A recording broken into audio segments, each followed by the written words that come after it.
ನವಜಾತ ಶಿಶುವನ್ನ ಚೀಲದಲ್ಲೇ ಬಿಟ್ಟು ಹೋದ ಕ್ರೂರ ತಾಯಿ. ಹೆಣ್ಣು ಮಗು ಎಂಬ ಕಾರಣಕ್ಕೆ ಮಗು ಬಿಟ್ಟು ಹೋದ್ರ ಕ್ರೂರಿಗಳು ಅನ್ನೋ ಪ್ರಶ್ನೆ. ವೀರಾಪುರ ಪುನರ್ವಸತಿ ಕೇಂದ್ರದ ಬಳಿ ನವಜಾತ ಶಿಶು ಪತ್ತೆ ಆಗಿದೆ. ಬಾಗಲಕೋಟೆ ತಾಲೂಕಿನ ವೀರಾಪುರ ಪುನರ್ವಸತಿ ಕೇಂದ್ರ. ಮಗು ಅಳುವ ಶಬ್ದ ಕೇಳಿ ರಕ್ಷಣೆ ಮಾಡಿದ ಸ್ಥಳೀಯರು. ಮಗುವಿನ ಅಳು ಕೇಳಿ ತಕ್ಷಣ ಎದೆ ಹಾಲು ಕುಡಿಸಿದ ಬಾಣಂತಿ. ಸ್ಥಳಕ್ಕೆ ಜಿಲ್ಲಾ ಮಕ್ಕಳ ರಕ್ಷಣಾ ಇಲಾಖೆ ಅಧಿಕಾರಿಗಳು ಭೇಟಿ ನೀಡಿದ್ದಾರೆ.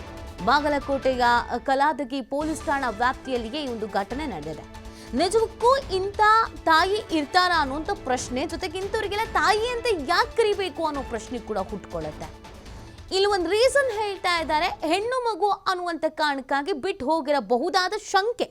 ಒಂದು ವೇಳೆ ಅದೇ ನಿಜ ಆಗಿದ್ರೆ ತಾನು ಒಬ್ಬ ಹೆಣ್ಣು ಅನ್ನೋದನ್ನ ಮರ್ತಿದ್ದಾಳೆ ಆ ಕ್ರೂರಿ ಅಂತ ಹೇಳಿದ್ರೆ ತಪ್ಪಾಗ್ಲಿಕ್ಕಿಲ್ಲ. ಆಕೆಯನ್ನ ತಾಯಿ ಅಂತ ಅಲ್ಲ, ಮಹಿಳೆ ಅಂತ ಕರೆಯೋದಕ್ಕೆ ನನಗೆ ಒಪ್ಪಿಗೆ ಇಲ್ಲ, ಸಮ್ಮತಿ ಕೊಡೋದಕ್ಕೆ ಸಾಧ್ಯ ಆಗ್ತಾ ಇಲ್ಲ. ಯಾಕಂದರೆ ಹೆಣ್ಣು ಮಕ್ಕಳು ಅಂತಂದರೆ ಸ್ವಲ್ಪನಾದರೂ ಮಾನವೀಯತೆ, ಕನಿಕರ ಎಲ್ಲವೂ ಇರುತ್ತೆ. ಅದಕ್ಕೇ ಹೆಣ್ಣು ಮಕ್ಕಳು ಎಲ್ಲರಿಗಿಂತ ಸ್ಟ್ರಾಂಗು ಅಂತ ಕರೆಸ್ಕೊಳ್ಳೋದು, ವಿಭಿನ್ನ ಅಂತ ಕರೆಸ್ಕೊಳ್ಳೋದು. ತಾನೂ ಒಂದು ಹೆಣ್ಣಾಗಿ ಒಂದು ಮಗುಗೆ ಜನ್ಮ ಕೊಟ್ಟು ಅದು ಹೆಣ್ಣು ಮಗು ಅನ್ನುವಂಥ ಕಾರಣಕ್ಕೆ ಚೀಲದಲ್ಲಿ ಬಿಟ್ಟು ಹೋಗ್ತಾಳೆ ಅಂತ ಅಂದರೆ ಅವಳೆಂತ ಹೆಣ್ಣು ಅಂತ ಕರಿಬೇಕು ಅಂತ ಅನ್ಸೋಕ್ಕೆ ಶುರುವಾಗತ್ತೆ. ನೋಡಿ, ಇದೇ ಘಟನೆಯಲ್ಲಿ ಹೆಣ್ಣಿಗೆ ಯಾವ್ಯಾವ ರೀತಿಯಾದಂಥ ಭಾವನೆಗಳಿದೆ ಅನ್ನೋದು ಗೊತ್ತಾಗತ್ತೆ. ಇನ್ನೊಬ್ಬ ಬಾಣಂತಿ ಹಾಲು ಕೊಟ್ಟಿದ್ದಾರೆ, ಆ ಮಗುವನ್ನು ಉಳಿಸ್ಬೇಕು, ಜೀವ ಕೊಡಬೇಕು ಅಂತ. ಇಲ್ಲಿ ಎರಡೆರಡು ಥರದ ಮನಸ್ಥಿತಿಯನ್ನು ನಾವು ಕಾಣಿಸ್ತಾ ಇದ್ದೀವಿ. ಆದರೂ ಒಂದು ಮಗುವನ್ನು ಈ ರೀತಿಯಾಗಿ ಚೀಲದಲ್ಲಿ ಬಿಟ್ಟು ಹೋಗ್ತಾರೆ ಅಂದರೆ ಇಂಥವ್ರಿಗೆ ಯಾಕೆ ಬೇಕು ಮಗು? ಯಾಕೆ ಬೇಕು ಹೇಳಿ ನೋಡೋಣ. ತನಗೆ ಸಾಕುವ ಯೋಗ್ಯತೆ ಇದೆ ಅಂತ ಅಂದರೆ ಮಾತ್ರ ಮಗುವನ್ನು ಹೆರೋದಕ್ಕೆ ಒಪ್ಪಿಗೆ ಕೊಡಬೇಕು. ಅದನ್ನು ಹೊರತುಪಡಿಸಿ ನನ್ನ ಕೈಲಿ ಸಾಕೋದಕ್ಕಾಗಲ್ಲ, ಯೋಗ್ಯತೆ ಇಲ್ಲ ಅಂತ ಅಂದಮೇಲೆ ಯಾಕೆ ಜನ್ಮ ಕೊಡಬೇಕು? ಏನು ಮಾಡಿತ್ತು ಆ ಮಗು? ಹೇಗೆ ಬೆಳ್ಕೊಳತ್ತೆ ಈ ಸಮಾಜದಲ್ಲಿ? ತಂದೆ ತಾಯಿ ಇದ್ರೇ ಇವತ್ತು ಹೆಣ್ಣು ಮಕ್ಕಳನ್ನು ಬೆಳೆಸೋದು ಕಷ್ಟ. ಅಂಥದ್ರಲ್ಲಿ ತಂದೆ ತಾಯಿ ಯಾರು ಅಂತ ಗೊತ್ತಿಲ್ಲದೆ ಬೀದಿಲಿ ಇರುವಂಥ ಈ ಹೆಣ್ಣು ಮಗು ಬೆಳೆಯೋದು ಹೇಗೆ ಹೇಳಿ ನೋಡೋಣ. ಇವರಿಗೆಲ್ಲ ಏನಾದರೂ ಮನುಷ್ಯತ್ವ ಅನ್ನೋದು ಇದೆಯಾ? ಯಾರೇ ಆಗಿರಲಿ ಇಂಥವ್ರ ವಿರುದ್ಧ ಕಠಿಣ ಶಿಕ್ಷೆ ಆಗಬೇಕು, ಜೀವಾವಧಿ ಶಿಕ್ಷೆಯನ್ನು ವಿಧಿಸಬೇಕು ಇಂಥವರಿಗೆ. ಸ್ಥಳೀಯರು ಈ ಮಗುವನ್ನು ನೋಡಿ ರಕ್ಷಣೆ ಮಾಡಿದ್ದಾರೆ. ಈಗ ಆರೈಕೆ ಮಾಡ್ತಾ ಇದ್ದಾರೆ. ವೀರಾಪುರ ಪುನರ್ವಸತಿ ಕೇಂದ್ರಕ್ಕೆ ಈ ಮಗುವನ್ನು ಇದೀಗ ಕಳಿಸಲಾಗಿದೆ. ಈ ಮಗುವಿಗೆ ಸ್ಥಳೀಯರೇ ಇದೀಗ ಸದ್ಯಕ್ಕೆ ಆರೈಕೆ ಮಾಡಿರೋದು. ಅದು ಯಾರೋ ಗೊತ್ತಿಲ್ಲ, ಚೀಲದಲ್ಲಿ ಹಾಕಿ ಬಿಟ್ಟು ಹೋಗಿದ್ದಾರೆ ಮಗುವನ್ನು. ಅದು ಹೇಗಾದರೂ ಮನಸ್ಸು ಬಂತೋ ಗೊತ್ತಿಲ್ಲ. ಅದು ಏನಾಗಿದೆಯೋ ಈಗಲೂ ನಮ್ಮ ಸಮಾಜದಲ್ಲಿ ಹೆಣ್ಣು ಮಗು ಅಂತ ಹೇಳ್ತಾರೆ ಅಂತ ಅಂದರೆ ಏನಂತ ಹೇಳೋದು? ಏನು ಮಾಡಿಬಿಡ್ತಾರೆ ಗಂಡು ಮಕ್ಕಳನ್ನ ಹೆತ್ತಿ ಏನು ಸಾಧನೆ ಮಾಡಬೇಕು ಅಂತ ಅಂದ್ಕೊಂಡಿದ್ದಾರೆ ಅರ್ಥ ಆಗಲ್ಲ. ಇವಾಗ ಮತ್ತಷ್ಟು ಮಾಹಿತಿಯನ್ನು ನೀಡ್ತಾರೆ ನಮ್ಮ ಪ್ರತಿನಿಧಿ ಗುರು ಹಿರೇಮಠ್. ನಿಜವಾಗ್ಲೂ ಆಶ್ಚರ್ಯ ಆಗೋದು, ಈಗಿನ ಕಾಲದಲ್ಲೂ ಕೂಡ ಹೆಣ್ಣು ಮಗು ಗಂಡು ಮಗು ಅನ್ನೋ ತಾರತಮ್ಯದಲ್ಲಿ ಇರ್ತಾರ ನಮ್ಮ ಜನ ಅಂತ. ಈ ಮಗುವನ್ನು ಸದ್ಯಕ್ಕೆ ಹೇಗೆ ಆರೈಕೆ ಮಾಡ್ತಾ ಇದ್ದಾರೆ, ಎಲ್ಲಿಗೆ ಕಳಿಸಿದ್ದಾರೆ, ಅದ್ರ ಜೊತೆಗೆ ಯಾರು ಈ ಥರ ಮಾಡಿರೋದು ಅನ್ನೋದ್ರ ಬಗ್ಗೆ ಏನಾದರೂ ಸುಳಿವು ಸಿಕ್ಕಿದೆಯಾ? ನೀತಿ ಖಂಡಿತ ಎಂದ್ರೆ ಇತ್ತೀಚಿನ ದಿನಗಳಲ್ಲಿ ಅತಿ ಹೆಚ್ಚು ಅಂದ್ರೆ ಈಗಿನ ಸಾಮಾಜಿಕ ಪಿಡುಗು ಅಂದ್ರೂ ಕೂಡ ತಪ್ಪಾಗ್ಲಾರ್ದು. ಯಾಕಂತಂದ್ರೆ ಸಮಾಜದಲ್ಲಿ ಒಂದೊಂದು ರೀತಿ ಪ್ರಕರಣಗಳ ಬೆಳಕಿಗೆ ಬಂದಿರುವಂತದ್ದು.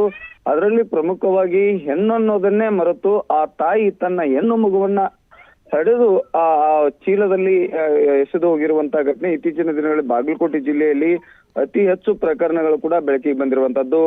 ಈ ಹಿಂದೆ ಕೂಡ ಒಂದು ಸರ್ಕಾರಿ ಖಾಸಗಿ ಆಸ್ಪತ್ರೆಯಲ್ಲೂ ಕೂಡ ಹಡದಕ್ಕೋಸ್ಕರವಾಗಿ ಹೆರಿಗೆ ಆದ ನಂತರ ಹೆಣ್ಣು ಮಗುವನ್ನೇ ಬಿಟ್ಟು ಸರ್ಕಾರಿ ಆಸ್ಪತ್ರೆಯಲ್ಲಿ ಬಿಟ್ಟು ಹೋಗಿರುವಂತಹ ಘಟನೆ ಬೆಳಕಿಗೆ ಬಂದಿರುವಂತದ್ದು. ಅದು ಅಂದ್ರೆ ಪ್ರಮುಖವಾಗಿ ಆಸ್ಪತ್ರೆಯಲ್ಲಿ ಬಿಟ್ಟು ಹೋದ ನಂತರ ಕೂಡ ಇಂತ CCTV ಫುಟೇಜ್ ಅನ್ನ ಆಧರಿಸಿದ್ರು ಕೂಡ ಯಾವುದೇ ರೀತಿಯಾಗಿ ಕಠಿಣ ಕ್ರಮ ಆಗಿಲ್ಲ ಅನ್ನೋದು ಪ್ರಮುಖ ಮತ್ತೊಂದು ಕಾರಣ ಅಂತಾನೆ ಹೇಳ್ಬೇಕಾಗತ್ತೆ.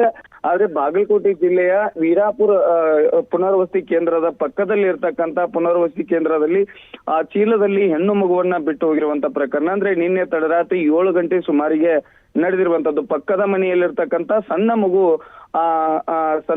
ಅದನ್ನ ಅಳುವ ಶಬ್ದವನ್ನ ಕೇಳಿ ಹೆಣ್ಣು ಮಗುವನ್ನ ರಕ್ಷಣೆ ಮಾಡುವಂತ ಕೆಲಸವನ್ನ ಮಗು ಮಾಡ್ತಾನೆ. ಆದ ನಂತರ ಆ ಮಗುವಿನ ಅಂದ್ರೆ ಪಕ್ಕದ ಮನೆಯಲ್ಲಿರ್ತಕ್ಕಂತ 7 ತಿಂಗಳದ ಬಾಣಂತಿ ಅಂದ್ರೆ ಪ್ರಮುಖವಾಗಿ ವೀರಾಪುರ ಭಾಗದಲ್ಲಿರ್ತಕ್ಕಂತ ಪಕ್ಕದ ಮನೆಯಲ್ಲಿ 7 ತಿಂಗಳ ಹಿಂದೆ ಅಷ್ಟೇ 7 ದಿನಗಳ ಹಿಂದೆ ಹೆರಿಗೆ ಆಗಿರತ್ತೆ. ಆ ಹೆರಿಗೆ ಆಗಿರ್ತಕ್ಕಂತ ಮಗುವ ಅಳುವ ಶಬ್ದವನ್ನ ಕೇಳಿರ್ತಕ್ಕಂಥ ಸಾರ್ವಜನಿಕರು ಅಲ್ಲಿ ಮಗುವನ್ನ ತೆಗೆದುಕೊಂಡು ಬಂದು ಆ ತಾಯಿ ಅಂದ್ರೆ 7 ದಿನಗಳ ಹಿಂದೆ ನಡೆದಿರ್ತಕ್ಕಂಥ ಹೆರಿಗೆ ಆಗಿರ್ತಕ್ಕಂಥ ತಾಯಿ ಆ ಹೆಣ್ಣು ಮಗುವಿಗೆ ಹಾಲು ಉಣಿಸಿ ರಕ್ಷಣೆ ಮಾಡುವಂತ ಕೆಲಸವನ್ನ ಮಾಡ್ತಾರೆ. ಅಂದ್ರೆ ಪ್ರಮುಖವಾಗಿ ಇತ್ತೀಚಿನ ದಿನಗಳಲ್ಲಿ ಹಡೆದಿರ್ತಕ್ಕಂತ ತಾಯಿ ಕೂಡ ಒಂದು ಹೆಣ್ಣು ಅನ್ನೋದನ್ನ ಮರೆತು ಆ ಹೆಣ್ಣು ಮಗುವನ್ನ ಈ ರೀತಿಯಾಗಿ ಎಸೆದು ಹೋಗಿರುವಂತ ಘಟನೆ ಅಂದ್ರೂ ಕೂಡ ತಪ್ಪಾಗ್ಲಾರ್ದು.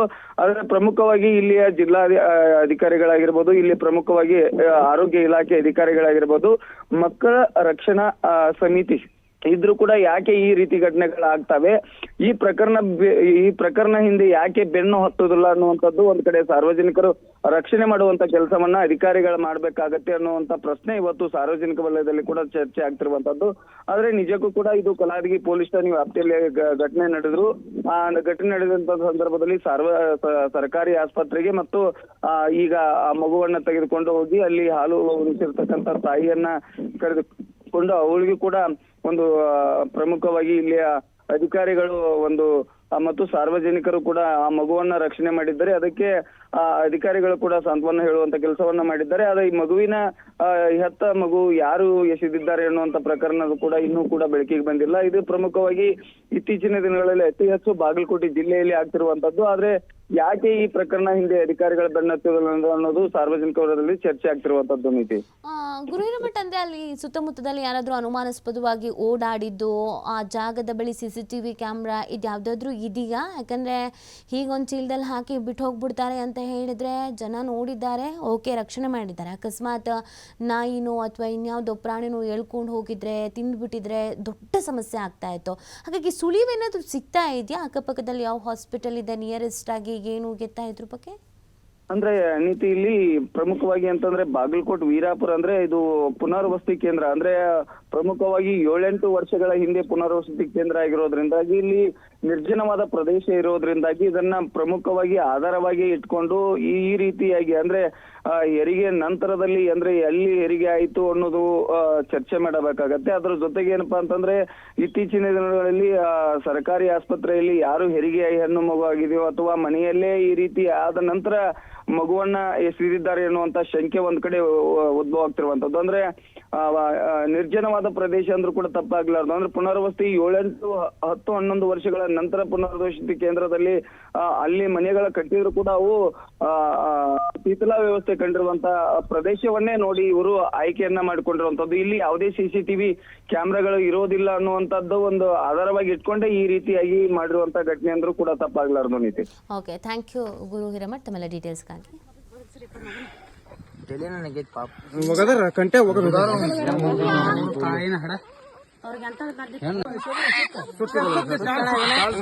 ವಿಡಿಯೋ ಮಾಡ್ರಿ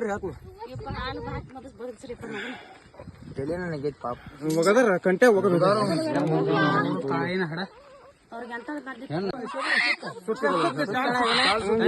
ವಿಡಿಯೋ ಮಾಡ್ರಿ